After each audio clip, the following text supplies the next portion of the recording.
మాణిక్యాలరావు గారు, నమస్తే సార్ ఏంటి ఈ బూతులు, ఈ భాషలు అసలు ఎటువైపు తీసుకువెళ్తున్నారు? ఏం సూచిస్తున్నాయి? ఇంక దీనికి ఎండ్ కార్డ్ లేదా?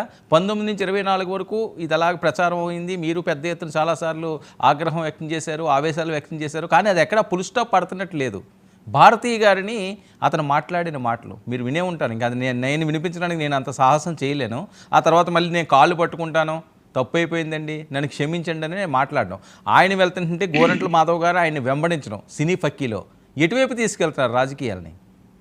నమస్కారం అండి. మీకు ఒక గౌరవప్రదంగా ఉన్నటువంటి పరిస్థితి నుంచి జగన్మోహన్ రెడ్డి అధికారంలోకి వచ్చిన తర్వాత వాటిని మార్చిపడేసినటువంటి పరిస్థితి కనపడతా ఉంది. మీరు ఒక మాట చెప్పారు, ఇప్పుడు రాజకీయ నాయకులు అనే వాళ్ళు ఎట్లా ఉండాలి, రాజకీయ నాయకులు ఎట్లా మాట్లాడుతున్నారు.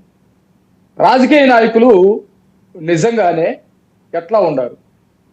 మంత్రులుగా ఉన్నటువంటి వాళ్ళు గతంలో, లేకపోతే ఎమ్మెల్యేలుగా ఉన్నటువంటి వాళ్ళు, స్పీకర్గా ఉన్నటువంటి వాళ్ళు, వీళ్ళు వాస్తవానికి రాజకీయ నాయకులు. వీళ్ళందరూ సొసైటీలో ఆదర్శంగా ఉండాలి, మాట్లాడేటప్పుడు సమన్వయం పాటించాలి, జాగ్రత్తగా ఉండాలి. కానీ వీళ్ళు మాట్లాడినటువంటి మొత్తం కూడా ఆంధ్ర రాష్ట్ర ప్రజలు చూశారు, దేశం కూడా చూసింది. బయట మాట్లాడతాం కాదు, హౌస్లో కూడా మనం ఎవరూ కూడా చర్చించుకోవటానికి, మన నోటితోటి ఉచ్చరించడానికి వీలు పడనటువంటి మాటలు మాట్లాడారు. కానీ ఆ రోజు కూడా వీళ్ళు ఎంత మాట్లాడినా రాజకీయ నాయకులుగా ఉన్నటువంటి వాళ్ళం మేమెవరూ కూడా ఈ భాష మాట్లాడలేదు. మాట్లాడటం తప్పు, ఇలా మాట్లాడారు, ఇది మాట్లాడకూడదు, ఇట్లా మాట్లాడితే ఖచ్చితంగా చర్యలు ఉంటాయి, ఎప్పుడు మీరు అధికారంలో ఉండరు అని చెప్పేసి మేము చెప్పాం. ఎస్, ఈరోజు కిరణ్ గురించి కూడా చెప్పారు. కిరణ్ రాజకీయ నాయకుడు కాదు. ఒకవేళ రాజకీయ నాయకుడు కాకపోయినా మా కార్యకర్త, ఐటీడీపీకి సంబంధించి.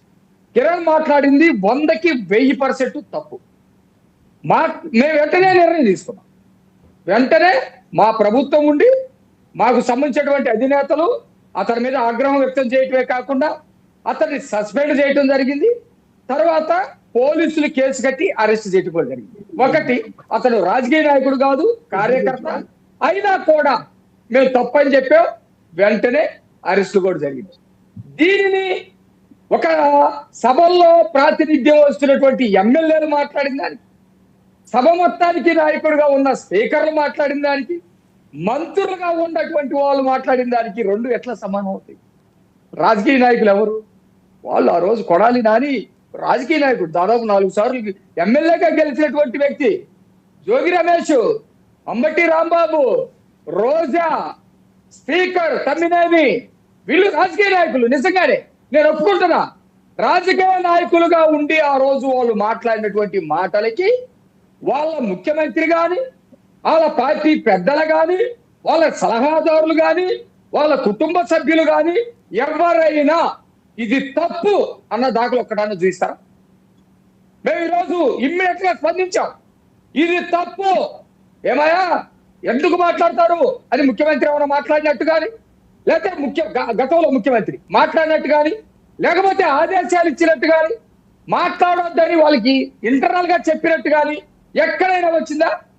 రాకపోగా ఎవరో ఏదో మాట్లాడితే దానికి పెడార్థాలు తీసి, పెడార్థాలు కూడా మాట్లాడని కోడి భాష ముఖ్యమంత్రి స్వయంగా మాట్లాడి.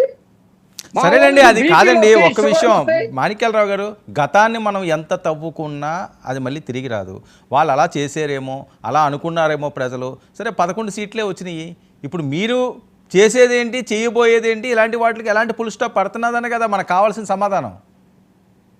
ఇప్పుడు ఎప్పుడు కూడా వర్తమానం మాట్లాడేటప్పుడు చరిత్ర కూడా మాట్లాడుకుంటాం. వర్మ గారు, నేను మీరు మాట్లాడిన దాంట్లో నుంచి చెబుతున్నా, మాకు సంబంధించినటువంటి మంత్రులు కానీ రాజకీయ నాయకులు, మాకు సంబంధించినటువంటి ఎమ్మెల్యేలు కానీ రాజకీయ నాయకులు, మాకు సంబంధించినటువంటి స్పీకర్ గా వెళ్ళిన తర్వాత స్పీకర్ కానీ రాజకీయ నాయకులు మాట్లాడారా? మేము మాట్లాడలేదు. కాదండి, వాళ్ళు కూడా గతంలో చంద్రబాబు నాయుడు గారు సీరియస్ అయింది, లోకేష్ గారు సీరియస్ అయింది, పవన్ కళ్యాణ్ గారు మాట్లాడింది, వాళ్ళు వైరల్ చేస్తున్నారు. గతంలో ఏం మాట్లాడారు పోలీసు వాళ్ళని? పోలీసు వాళ్ళు ఎవరే మాట్లాడారు?